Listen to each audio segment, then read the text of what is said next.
Was that a shark? No, it's Charcot-Marie-Tooth disease. Unfortunately, this is a very serious topic, but we like to make everything a little bit more fun. I'm gonna tell you really good info on how to prevent wounds, how to keep walking normally, and how to live as normal of a life as possible. We see lots of patients with Charcot-Marie-Tooth, and from a podiatrist, from a foot standpoint, we can really help you. So watch this video and you will get some help on your Charcot-Marie-Tooth. Boop.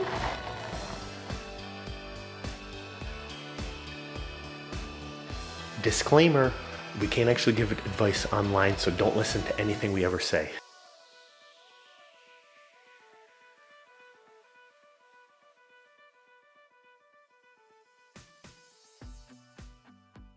It's Charcot-Marie-Tooth. This is a sensory and hereditary motor nerve disease. This makes you get a really high arched foot. Some people can get wounds. Some people get hammer toes, ingrown toenails. 1 in 2,500 people get this nerve disease. It makes you get a really high arched foot. We're gonna show you tips and tricks, the best foot fixes to get your Charcot-Marie-Tooth feeling better. So you can see on this foot model, there are lots of little nerves right here. Oh, it's falling apart on me. But you got lots of little nerves everywhere here. This is what's affected by Charcot-Marie-Tooth. What are the causes? The causes of Charcot-Marie-Tooth. This is different than Charcot-arthropathy that diabetics get. In fact, if you're watching this video for Charcot-arthropathy, you are in the wrong video. We will make another video and link it, let's say in this box. I'll add this in the future. But what Charcot-Marie-Tooth is a nerve disorder. It's genetic. It has a lot to do with chromosome 17, but basically, on your nerves, you have a fatty layer that coats it. It's almost like insulation. So it's almost like you wearing a jacket and going outside in the winter. Yes, without a jacket, it gets cold and you can't do yard work. But if you have a winter jacket, you can do yard work outside, at least because we're in Michigan and I came from Canada originally. So you can do yard work while wearing a cold jacket. That's my example. I'm sticking to it. But what happens essentially in Charcot-Marie-Tooth disease is the fatty coating starts to disappear on the nerve and the nerve cannot transmit signals. Since it cannot transmit signals, you can't have sensation and you can't have muscle function. The way I like to think about it is the farther you are away from the brain right here, so this is the feet and the fingers, what happens is those nerves don't work as well. So the tricky thing is, especially in the foot, because your foot is the furthest away from your brain, is your foot muscles stop working well, especially in your toes. So your toes start to curl up and your ankle starts to bend down. The muscles that start higher up your body, so like your calf muscles, your peroneal tendons, your extensor muscles, those still work and then they deform your toes because the foot muscles stop working first, the leg muscles keep working. So that's what happens. Plus your sensation in your toes starts to decrease. So those two things start to happen in your foot. You start to deform your foot and claw and turn into a very high arched foot. But at the same time, what happens is you lose sensation. So you have a very high arched foot, and number two, you don't have sensation in that foot. This is what happens in Charcot-Marie-Tooth. You develop a very high arched foot. So you can see the front of the foot impacts a lot lower right here than the back of the foot. So we got to get pressure off the front because what happens is you're actually like clawing into the ground. This is why hammer toes, so a hammer toe is a bent toe that looks like this. You can see that right there. That's what a hammer toe is. It's bent like that. How do we treat Charcot-Marie-Tooth? So number one, you want to see a podiatrist. So as you start to lose sensation, you're at risk for calluses, corns, ingrown toenails, hammer toes, little things like that with no sensation that can cause ulcers. So I got a lot of videos about ulcer trimming.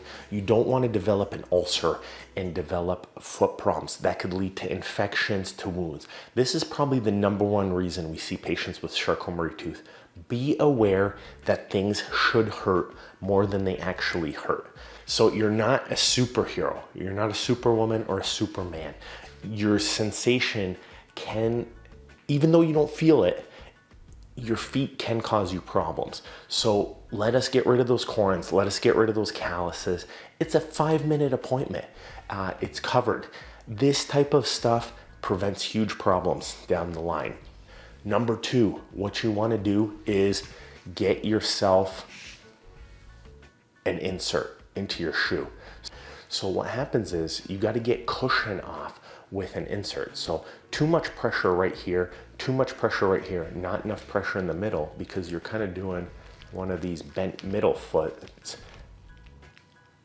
So it looks kind of like that. So where the middle pops up. So it's too much pressure up front, not enough back here. And you can see the toes are getting pretty deformed up front right here, especially when you develop hammer toeing right there. So you want to grab an orthotic and take pressure off that. You can see when you're walking, the middle gets filled up. So it takes pressure off the front and it takes pressure off the heel. This has been proven over and over in Charcot-Marie-Tooth disease. If you get pressure off the front, if you get pressure off the toes, if you take care of the corns and calluses, your pain really comes down, because you don't feel the pain initially, but after a long day, it swells up, it gets sore. Those nerves are still working. That's still working.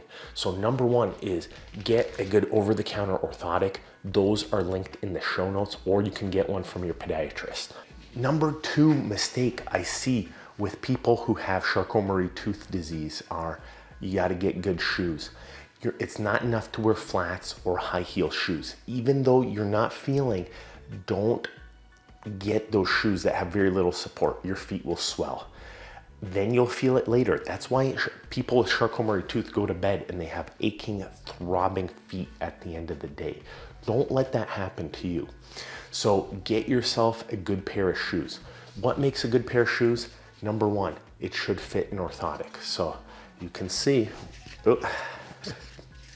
my over-the-counter orthotic. I've got the wrong shoe with the wrong orthotic. So a good shoe, number 1, it should fit a good orthotic. So you can see right there, boom, perfect fit. Number 2 is it should not be flexible, only in the toes. So, and only in the heel. And you could see this has a nice foam base. So I like Saucony, Asics, Brooks, Hoka's great, New Balance is great. There are other great shoes, but these are my favorite shoes. These do well. So you can see it bends in the front, doesn't bend the middle, solid heel that doesn't collapse, and fits an orthotic. So that's number 2. We're in luck. Today, you see what a podiatrist shoe looks like. So I have a pair of Brooks right here. I love the Brooks. They're kind of expensive, but take a look at my insert. I have kind of a high arched foot myself. So this is my orthotic right here. You can see just how built up it is. You need a huge arch. That's a lot bigger than most people think they need, but that's how much of an arch you need as a Charcot-Marie-Tooth patient. And number 2, look at how much of a heel that is. I like a 4 to 5 millimeter heel, depending on the patient. This makes monster differences, almost as much as that shark that attacked me at the beginning. So you want a lifted up heel, you want a huge built up arch, and you want something that takes pressure off the front. Even with all that, look at how much pressure I put in the front. There's a huge indentation.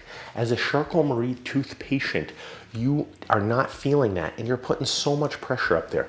This orthotic takes a lot off there. Here's a metatarsal bar, plus you have the huge arch that I was talking about right here, plus you have the lifted heel. That pain is redistributed from the front. You can see right here with that gigantic arch, that arch holds up the inside of the foot and prevents as much pressure from getting on the bottom of that foot right there. So you can see Even with that, there's a lot of indentation on the front, but it's not crazy to think, and I'm just going to toss this number up there, but it feels like at least 50, so 5 and then 0, pressure being taken off, 50% being taken off the front of the foot. That's huge, especially when you don't feel, especially when you're getting ulcers, ingrown toenails, hammer toes.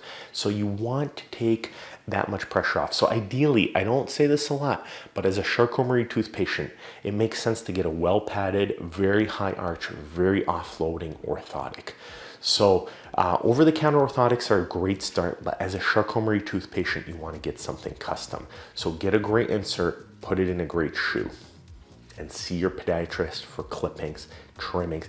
That will take great care of your foot and get you feeling better. Another problem is foot drop. So your foot cannot lift. So that means you trip over stuff. It's because the muscles on top of your ankle don't lift as well because the nerves are not working as well.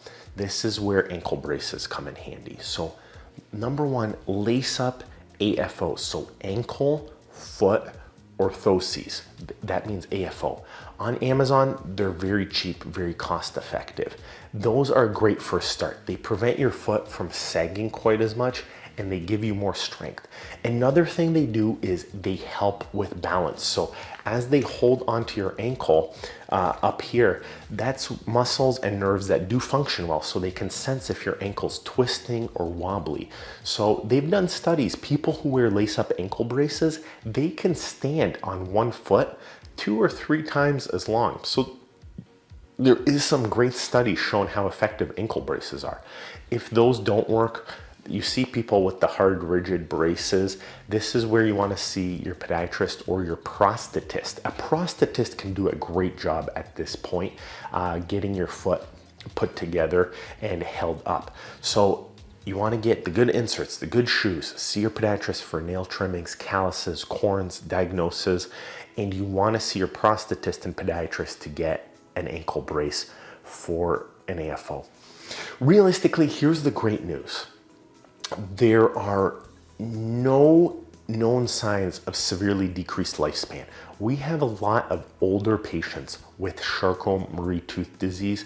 With these tips, with the braces, with the orthotics, with the podiatrist care, they are walking and living normally. We want to prevent ulcers and we can take care of that high arched foot. If that's still not doing it, there is surgery. What I personally love is not bone surgery, but soft tissue surgery. Some of these tight muscles, so for example, when your foot's in a high arch shape, you have a tight band right here called your plantar fascia. You can snip that partially and your foot flattens out. And then with orthotics, that gets you back to a normal looking foot. You can do that with muscles like your peroneal tendons. You can do that with hammer toes as well. Soft tissue correction. Pretty much day one, you're walking in a walking boot. There are more corrective bone procedures, but that's talking 6 weeks in a cast, 6 weeks in a walking boot, 6 weeks in a brace. For most patients, nobody's got time for that. People need to move on with their life. Soft tissue can really help, combined with bracing, combined with those orthotics and foot care. So that will take care of your Charcot-Marie Tooth. I have never seen a patient that has not gotten significantly better. It's simple stuff, I admit, but it works so well. So take care of your Charcot-Marie Tooth using these tips and tricks. Hey, if this helped, and if you know somebody with Charcot-Marie Tooth, hit the subscribe. Share it with them. It really helps the channel grow. We're busting our butt here at Michigan Foot Doctors. So let us know and let us keep helping people. It really encourages us. So help us out.